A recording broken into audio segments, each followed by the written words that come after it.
Oh. People can lick too. Oh no, Soren! Soren! No, man, that's so inappropriate. What the? Hey guys, my name's Dan. Today's reaction comes from Dead Meat. This is Urban Legends Bloody Mary 2005 Kill Count, and this is the final movie within the Urban Legends franchise, and I believe it was the only one that went direct to DVD. How does that really affect my sort of viewing on it? Where does that rank on my Urban Legends movie list? Spoiler alerts, my favorite one is the first one by a mile. If you've watched my reaction to that, you'll understand why, and I will explain why this ranks where it will rank at the very end of this. But first, we're gonna need to check out this kill count. And before we do that, please do check all those things I have for you down in the description below. More specifically, Dead Meat's link if you haven't already. It's a great way to support him, and a great way and easy way to support me is by going right below this video, clicking all those buttons down there, because I like to see future reactions that I do, daily ones in fact, but also helps my channel to grow. And without any further ado, let's go. Welcome to the Kill Count, where we tally up the victims in all our favorite horror movies. I'm James A. Janice, and today we're looking at Urban Legends Bloody Mary, released direct-to-video in 2005. While I grew up watching the first two Urban Legends, I had never seen this threequel before deciding to cover the series. All I knew was that it was direct-to-video and suddenly supernatural, a pivot to the early aughts trend of J-horror, which made stringy, long-haired ghost girls all the rage. I was surprised to learn this movie's not egregiously bad, at least for a low-budget horror film made in 2005. It still sputters out in its third act, like many slashers, but at least it's coherent, unlike the mess we got for Final Cut. Bloody Mary was written by Michael Dougherty and Dan Harris. Mike Dougherty's the man who gave us Trick or Treat and Krampus, as well as Godzilla King of the Monsters. What I don't understand is the timeline here. This came out 2 years after X-Men 2, which Dougherty and Harris also wrote. X2 was David Hayter. Huge. Was this an old script? David Hayter, who voices one of my favorite video game characters of all time. From before they made bank? Or was this a fun little project to do before they went and wrote Superman Returns? Why is this movie there in their filmography? Their script is mostly unrelated to the first two films. It follows the spirit of a murdered high school girl from 1969 who kills present-day teens in ways that evoke urban legends. The suddenly supernatural sequel and high school date rape revenge elements remind me of two other slasher sequels that were much more solid. 1999's The Rage Carry 2 and especially Hello Mary Lou Prom Night 2. One of the greatest what-the-fuck horror movies ever made. Like that film, this features a girl named Mary from a bygone era whose spirit gets vengeance on the people who wronged her. If only this were as interesting as Prom Night 2. There's just not too much that stands out in this third urban legend, aside from it being a nice time capsule of 2005. We're talking tanning beds, t-shirts over long sleeves, and lines like this. You go hook up that one chick, the one with the big tits. Oh, It takes place and was filmed in Utah, though we don't get enough of the location's flavor for my liking. Give us that Salt Lake seasoning! Director Mary Lambert is a steady hand who helmed the original Pet Sematary and its sequel, but her work here feels uninspired. Too many dry scenes of characters trying to figure stuff out. Whatever though, Lambert directed the music videos for Material Girl and Like a Prayer. She don't have to prove shit. Also, it doesn't help that most of her cast are first-time actors and models. A few people do alright though, including a 21-year-old Kate Mara, and the gore is surprisingly pretty good. Because of YouTube changes, I still have to blur that gore even with a sponsor, but I'm still happy to talk about today's sponsor, Raycons. Just let me walk off set to do it because of like production schedule issues. Don't worry about it. Oh, all right. Oh, hey there. I'm James from the future. Oh! Or was he James from the past? Huh, something to think about. Regardless, I'm here to talk to you about today's sponsor, Raycons. Where'd my Raycons go? Uh-oh, somebody stole it? Oh no! Well guys, it's been weeks. It's been hours, but every moment that I'm not enjoying my earbuds, 8 hours of charge time and 32 hours of battery life in the case, it feels like an eternity. And I know what you're thinking. With Raycons starting at just half the price of other premium audio brands, why don't I just buy another pair? Which I have, but my Raycons and I have been through so much together. Their comfortable noise isolating fit has been my partner during workouts and doing yard work outside. Their seamless Bluetooth pairing has made it easy to switch from work mode to game mode on the fly. And their ability to switch between 3 sound profiles plus awareness mode or isolation mode with just a tap made them perfect for any environment, even Stonehenge. Whew.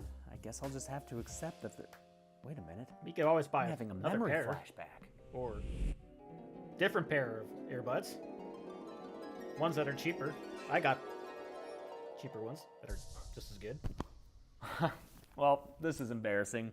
But hey, at least Raycon has a free 30-day return policy for that new pair I ordered. Get a pair for yourself by clicking the link in the description. Or go to buyraycon.com/deadmeat to get 15% off your Raycon purchase. I've heard of an urban legend that will propel your YouTube videos forward. Let's get to the kills. Let's get to the kills. Let's get to the kills. Is anybody gonna kill me? The movie begins with a title card. Oof, really? That's the font you're going with? It's 1909 nice in Salt Lake City. Not that we'll get to see much of it. A chick named Mary Banner is standing there like a weirdo when she's joined by her friends and their lettered jack-off dates. Can you imagine having 69 on your varsity jacket? I would have been insufferable. The dudes get date rapey in a hurry, doing a roof job on the punch, which the ladies drink down until they're being escorted outside to the Predator mobile. Mary quickly realizes what's happening as Queen Dawn of the Homecoming teases her. Do you think he would ever touch you? I mean, he literally is right now, Dawn. Mary kicks this dude Willie in the willy and escapes back into the school, choosing to hide rather than return to the very public dance. Willie corners her in a back room and tries to write off their drugging as merely a Mary misdemeanor. It's just a little prank. Dude's ideas of pranks also extends to face punching, which knocks Mary into a desk and cracks her head wide open. When she's unresponsive, Willie cleans up the killie by stuffing her body into a trunk, collector style. More than 30 years later, Mary's fate is told as an urban legend to Sam Owens by her friends Mindy and Martha, who just wandered off the set of Slumber Party Massacre. They're here instead of at the homecoming dance because Sam went after the football players in the school newspaper. Maybe if you weren't always speaking out, like in the school newspaper, maybe we'd have dates to the homecoming dance. Sorry, ladies, Zoe Barnes always gots to get the scoop. Since Martha's actor is doing such a good job here, they let her give us the perfunctory urban legend definition. An urban legend is just a made-up story that people keep telling as if it was true. They mention the pop rocks and soda thing, like you gotta, and then get to the titular tale. Say Bloody Mary's name 3 times and she shows up. That's not even a real urban legend. That's just like that movie Candyman. Actually, Martha, you have to say Candyman's name 5 times for him to show up. Get it right. Thank you. Oh, back to the pillow fights. Okay. Ha, you gals. When they finally pillow themselves out, they go to sleep, though not before Sam recites Bloody Mary's name 3 times. Oh. And there she is, with someone putting their hand in front of the camera? Were they testing focus? Later that night, while the girls are dreaming of missed high school musicals, someone approaches and scares them opening the door. The next morning, they're gone. It worries Sam's mom Pam so much, she starts dissolving all throughout the day. And what a shame, after she woke up in such a good mood, sharing fun homecoming stories with her son. Something tells me you didn't wake up naked in Tijuana. Just because there's a dead Mexican hooker in my room doesn't mean I went to Mexico. Haha, wait. What? This kid, who's sure to grow up with issues, is Sam's twin brother, David. He's already an outcast at school, and having a missing twin sister doesn't help. The jocks seem to know what happened to Sam and her friends, and thanks to this teacher, we know which jock is in charge. Mountain gorillas live in groups, ruled by a dominant male. The head ape is spiky-haired, chin-strapped Buck Jacoby, and he and his bros definitely had something to do with the missing girls. Sam returns home that night, first in a reflection, which is a nice touch. But she's unable to remember what happened to her and her friends. They say they woke up in an abandoned mill on the other side of town, and blood tests reveal that they were roofied, but not abused. The sheriff says not to worry. Could be the girl's idea of a practical joke. Yeah, I'm sure that's it, dude. Yeah, totally. Whatever happened, Sam's getting spooked by mirrors now, with Bloody Mary visiting her to make sure she does her homework. Come on, Mare. Sam's already getting harassed in school by her younger sister, Yeah, seriously, Ruby, lay in her off. first ever speaking role. My mom says that it's all a stunt. They did it to themselves. Yeah, well, my mom says the Nightmare remake wasn't very good. Sam confides in David that Buck and his bros had lured them out of the house, saying that they wanted to talk about the article she wrote. Next thing they knew, they were in that warehouse. David confronts the guys the next day at school, but they probably shouldn't have done it in their home turf, dude. Probably Yeah, man, not. no shit, you're getting pinballed out of there. One of the Buck bros, Roger, visits a strip mall tanning salon since this is 2005. Yep. The girl there, Betsy, is eager to jump his bones, but before Very he much dives so. into those low-rise pants that definitely don't have butt pockets, he's gotta get his melanoma on. Never forget. He settles in for a long sesh when I Will Always Be There by Nikki Harris starts playing. It's the song that was playing when Slick Willie tried to take advantage of Mary, and it'll be her entrance music throughout the film. The heat goes up as Betsy's phone convo goes on, and by the time she smells something smoking, it's too late. Roger's become the last hot dog on the grill, a shriveled little charcass in the tanning bed. Hate it when burn those hot dogs. What urban legend is this supposed to be? Sam gets her homework dropped off by Heather, who used to be a childhood friend. But now they're in different social groups, with Heather dating 2-Buck Buck, who's also an abusive fuck by the looks of it. Heather still defends his actions to Sam. Look, what happened to you was just a little payback prank, and I had nothing to do with it. What? Wait, no, roofing someone isn't a prank. No! All these people suck. They really do, don't they? Defend her, Sam. She felt bad. She was cool about it. That was being cool? Apparently. Heather did drop something else off along with the homework. A letter she got that gives Sam scary flashes to Mary Banner's murder. I guess that letter marks Heather as the next victim for our favorite brunch cocktail. And her urban legend-inspired death will come in the form of a CGI spider, which honestly doesn't look bad considering this movie's year-end budget. Heather wakes up with a spider bite she thinks is a pimple. And if you know this tale, you know we're about to get the grossest popping video of all time. It's not great. Second grossest. Or that, yeah, sure. It starts with a battle of Geonosis style zooming on her face as a spider comes out. The first of oh so many, just crawling below the surface. I hate it. Her I face hate is it. soon covered hate in it. copy and pasted CG spiders, which spread to her body and pretty much all over until hate she's it. smashing her face straight through a mirror. It leaves 2 glass shards sticking out the top of her head. And the only thing Heather can think to do is peel her fucking face off? Holy shit, this is disgusting. Yes. Wow, I did not expect this movie to get me like this. Same. But Heather's death is certainly a solid one. Mark Villalobos did this movie's special effects makeup and had previously worked on the wonderful Uncle Sam. I love all his work on actress Audra Leah Kenner here. The bloody meat of the fake face she tears apart looks great. I'm sad so much of it wound up getting covered by digital effects in the film. Same with the spiders. They had an Orb Weaver spider wrangler on set, but I can't spot any real looking ones in the movie. At Heather's funeral, Buck glares suspiciously at Sam and David. He thinks they've killed Roger and Heather and says as much to fellow football feller Tom. He tells Tom to meet him that night for more Just a Pranks Bro, but Tom ain't gonna make it if he keeps seeing ghosts in the road. Holy shit, was I seeing things? Well, if I wasn't, I'd better soon. All those road beers are burning through Tom's keep on drinking bladder, beers but while when he goes to driving. pee on an electric fence, Nicky Harris As you starts playing do, from his I truck, guess. signifying that he's about to get fried, which is apparently an urban legend, I guess. Bloody Mary turns the power on, But it's not really an urban legend, it's just, you know, something stupid you should never do. shock through Tom's dong and giving this town a corpse the EMTs won't soon forget. Holy shit, this guy's dick is smoking. Haha, smoking! Sam keeps seeing Bloody Mary, as well as flashes of what happened to her in 1969. It worries her brother, mom, and stepdad, Bill. Stepdad Bill's been hovering around, a mayoral candidate who seems to have the support of the police, but not of David, who can't stand the guy. Inside the envelope that Heather gave her, Sam finds a very notated article about Mary Banner. She realizes that what happened to Mary is the same thing that happened to her. Only I'm still alive. The next article shockingly places this movie in the same universe of the first two, which is weird enough, but doubly weird because the article's headline and text references the first movie, Brenda Bates' murder spree at Pendleton University, but David's dialogue reads something entirely different. A professor at Alpine University kills his own students using urban legends as his MO. Which is, of course, a reference to Professor Solomon in Urban Legends Final Cut. I'm not sure what happened there, but in any case, I'm reeling that this supernatural movie takes place in the same universe as the grounded first two films. I just didn't see that coming. To investigate further, the Wonder Twins head to the school to use its internet search. There, they find the names of Mary's 2 friends who got roofie pranked. Gina Lotnick died by suicide back in 1982, but Grace Taylor is still alive, so they look her up to pay a visit. They're scared out of the school by Buck's dad, Coach Jacoby, a sinister looking dude. No wonder, since he's Don Shanks, who played Michael frickin' Myers in Halloween 5.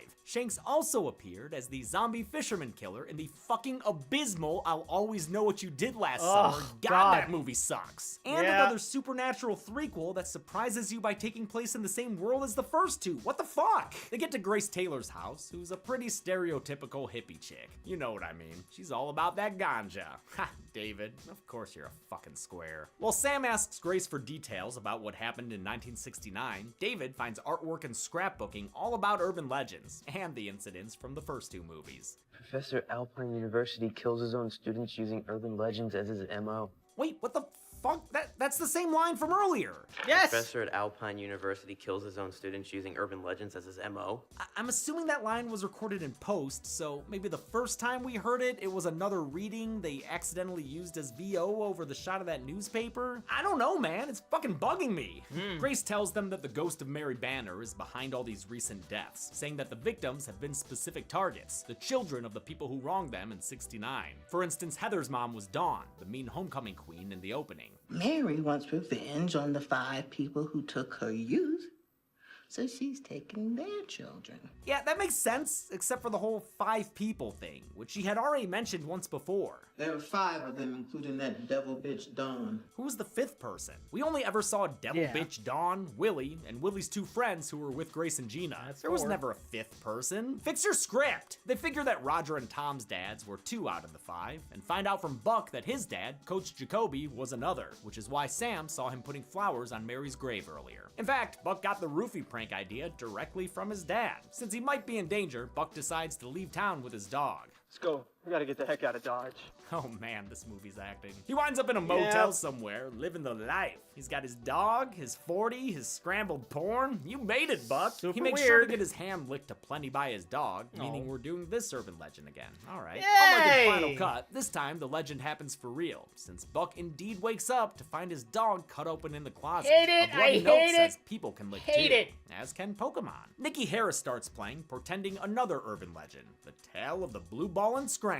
Bloody Mary jumps from inside the TV to under the bed, then claws at Buck and crawls across the floor at him. She breaks his arm and then this bottle, across his face that is. It becomes 40 ounces of freedom from life, since Mary uses it to slash and stab him to death.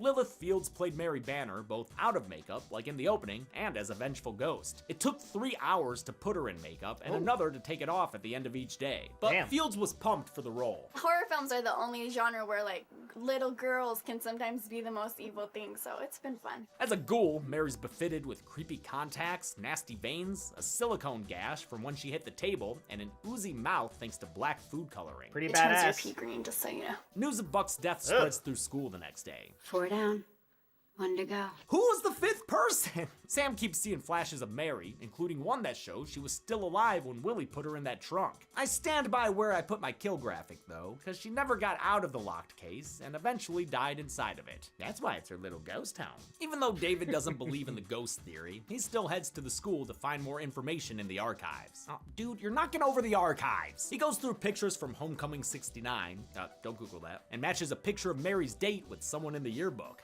Holy shit.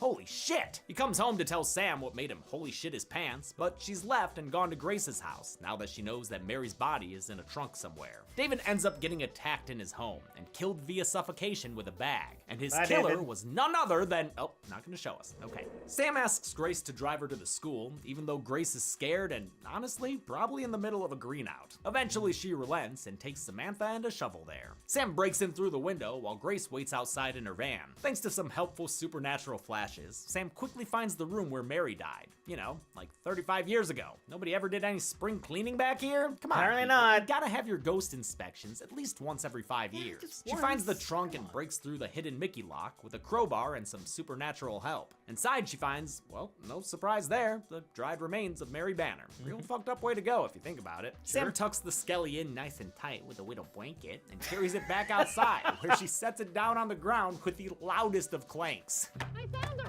Clearly that is just a bunch of plastic bones. I found her! She finds Grace unconscious, having smoked herself to sleep, so it's up to her to drive this van out of here when David's killer arrives. She gets away and drives to the cemetery, giving her stepdad Bill a call for no real reason other than plot. Speaking of plots, she reaches Mary's grave and starts a digging, hoping to give this beauty a proper burial. The frozen ground slows her down, and eventually Bill arrives, asking to know what the hell is going on. After making sure she hasn't told anyone else about what she's learned, he shows her how to shovel with force. Samantha.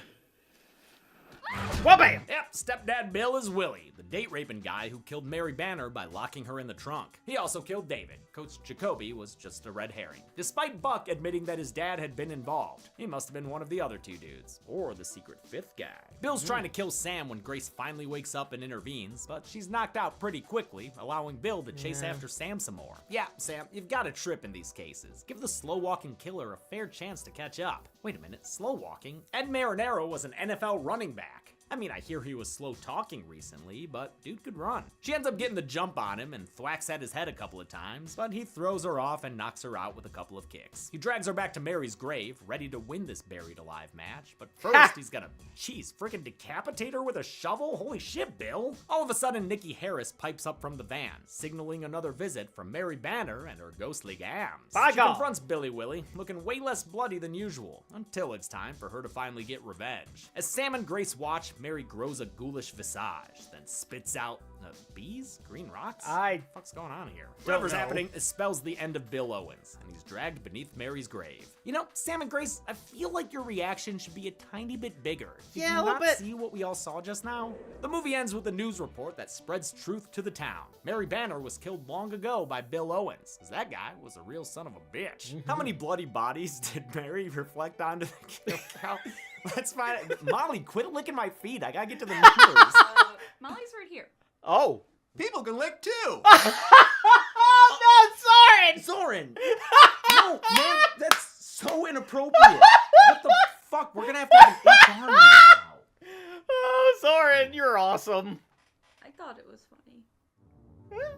It really was. 7 people died in Urban Legends Bloody Mary, with the victims consisting of 5 men and 2 women. Legitimately, I thought that was just like an outtake that they just kept in. Oh, man, did someone spill blue curacao in that Bloody Mary pie chart? We've seen this count and breakdown 3 times before on the kill count, including just recently when Chelsea covered bones and all.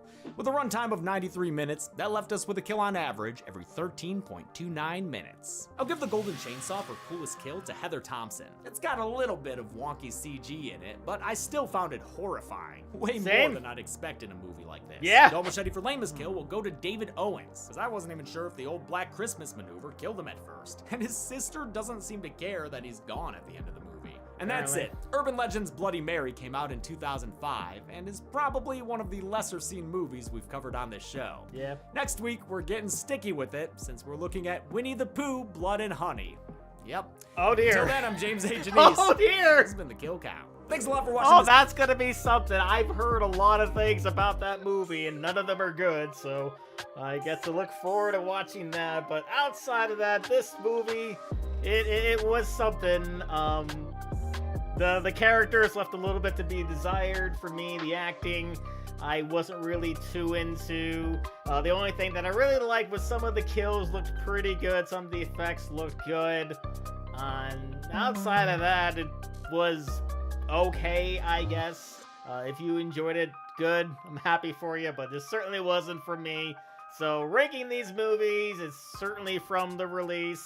You got the first one, the second one, and the third one are my favorites throughout this entire series. So that's gonna do it for me here. Comment down below. Let me know, what did you think about this movie? Please leave a like if you enjoyed. Please do check all those links I have for you down in the description below. And lastly, and most importantly, I want to give a huge shout out to all of my $5 up supporters on Patreon: Luchador, Cruising, Wolverine 310, Jordan Bird, Kester Kronich, Amber K, Raymond Bright, Chris Curtis, Do Well, Am Perry, Larka, and Dark Wolf 9131. And I'll see you guys next time.